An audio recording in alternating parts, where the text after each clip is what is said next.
नमस्कार मंडळी, आज आपण असा विषय समजून घेणार आहोत जो महाराष्ट्रातील लाखो जमीन मालकांच्या आयुष्याशी थेट संबंधित आहे।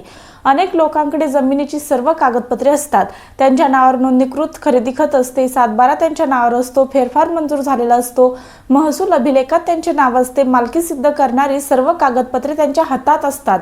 पण जेव्हा ते प्रत्यक्ष शेतात किंवा प्लॉटवर जातात तेव्हा त्यांना धक्का बसतो, कारण त्या जमिनीवर दुसऱ्याच व्यक्तीचा ताबा असतो। कुणी शेती करत असते, कुणी घर बांधलेले असते, कुणी कुंपण घातलेले असते, तर कुणी स्वतःला त्या जमिनीचा मालक असल्याचा दावा करत असतो। अशा वेळी सर्वसामान्य माणसाच्या मनात एक प्रश्न निर्माण होतो, जमीन माझ्या नावावर आहे, मग ताबा दुसऱ्याचा कसा? मी काय करावे? पोलिसांकडे जावे का? तलाठ्याकडे जावे का? तहसीलदाराकडे जावे का?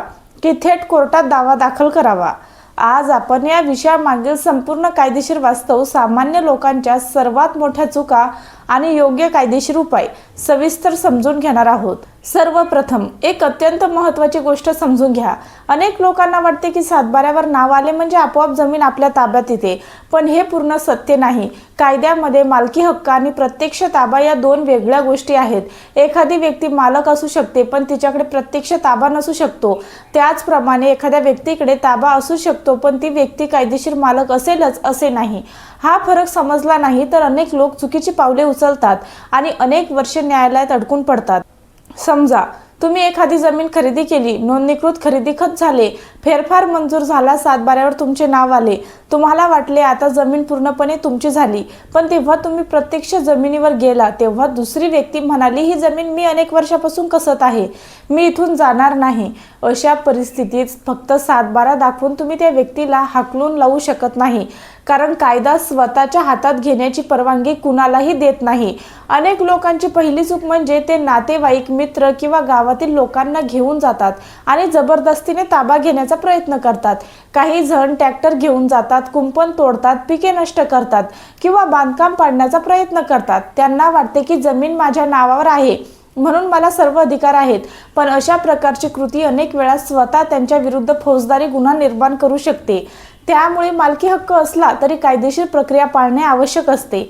आता प्रश्न असा आहे की दुसऱ्याच्या ताब्यात जमीन कशी जाते?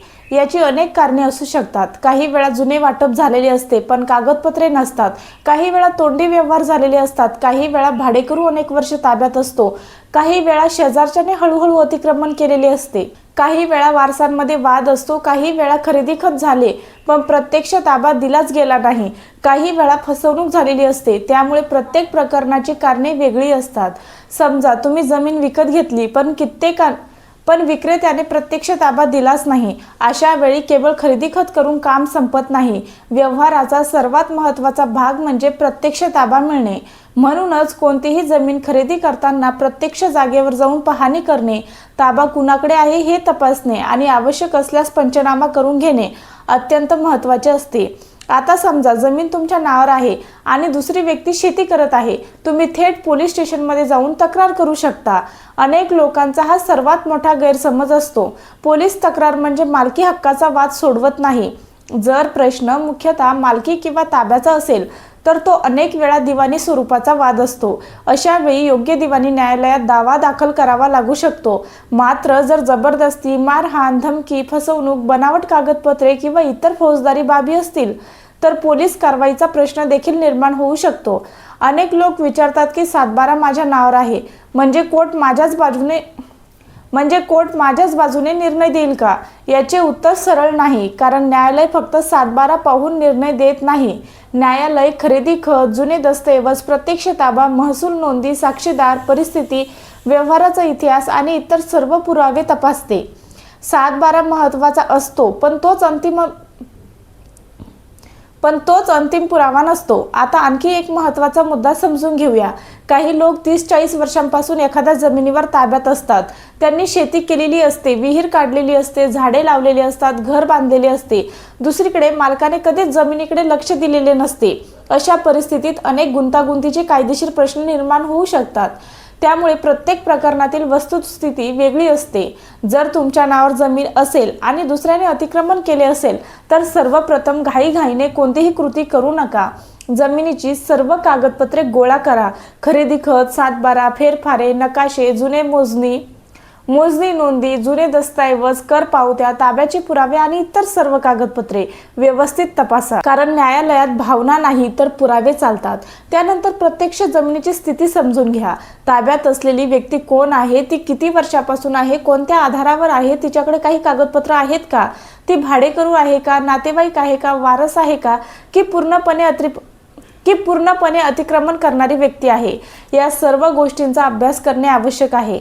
अनेक वेळा महसूल विभागाकडे मोजणी करून घ्यावी लागते, कारण प्रत्यक्ष सीमा आणि कागदावरील सीमा यामध्ये फरक असू शकतो. काही वेळा शेजारच्याने काही फुटांचा भाग घेतलेला असतो, काही वेळा पूर्ण गट नंबर बाबतच वाद असतो. त्यामुळे मोजणी अत्यंत महत्त्वाची ठरते.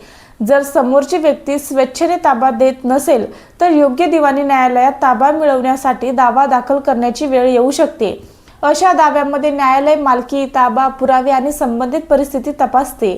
आवश्यक असल्यास कायम मनाई आदेश, तात्पुरती मनाई किंवा ताबा मिळवण्यासाठी योग्य आदेश दिले जाऊ शकतात. परंतु कोणत्या प्रकारचा दावा दाखल करायचा हे प्रत्येक प्रकरणातील परिस्थितीवर अवलंबून असते.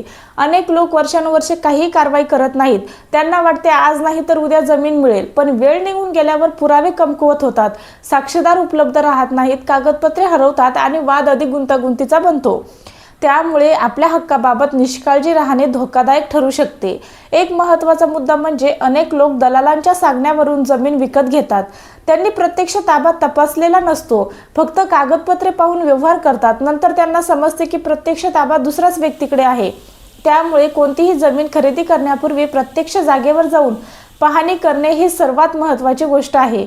काही वेळा कुटुंबातील सदस्यच वाद निर्माण करतात. मोठा भाऊ संपूर्ण जमिनीवर ताबा ठेवतो, इतर वारसांना शेती करूच देत नाही. 7/12वर सर्वांची नावे असतात, पण प्रत्यक्ष ताबा एका व्यक्तीकडे असतो. अशा परिस्थितीत देखील योग्य कायदेशीर उपायांचा अवलंब करावा लागतो. मंडळी, आजच्या काळात एक गोष्ट लक्षात ठेवा, महसूल अधिकारी मालकीचा अंतिम निर्णय देत नाहीत. 7/12 हा अंतिम मालकीचा पुरावा नाही. पोलीस प्रत्येक जमीन वाद सोडवत नाहीत आणि स्वतःच्या हाताने ताबा घेणे कायदेशीर मार्ग नाही. योग्य पुरावे, योग्य प्रक्रिया आणि योग्य न्यायालयीन उपाय हा सुरक्षित मार्ग आहे. या विषयाचा अंतिम निष्कर्ष अत्यंत स्पष्ट आहे. जमीन तुमच्या नावावर असणे आणि प्रत्यक्ष ताबा तुमच्याकडे असणे या दोन वेगळ्या गोष्टी आहेत. जमीन असूनही ताबा दुसऱ्याचा असेल तर घाबरू नका, पण घाई करू नका, जबरदस्ती करू नका, कायदा स्वतःच्या हातात घेऊ नका. सर्व कागदपत्रांची पडताळणी करा, जमिनीची प्रत्यक्ष स्थिती समजून घ्या, आवश्यक असल्यास अधिकृत मोजणी करून घ्या आणि योग्य कायदेशीर सल्ला घेऊन योग्य न्यायालयीन प्रक्रिया सुरू करा. कारण योग्य मालकी असूनही चुकीचा मार्ग निवडला तर तुम्ही स्वतः अडचणीत येऊ शकता. पण योग्य पुरावे आणि योग्य कायदेशीर प्रक्रिया अवलंबली तर तुमचे हक्क कायद्याच्या चौकटीत सुरक्षितपणे मिळवता येतात. मालकी हक्क जितका महत्त्वाचा आहे तितकीच महत्त्वाची गोष्ट म्हणजे त्या हक्कांचे कायदेशीर संरक्षण.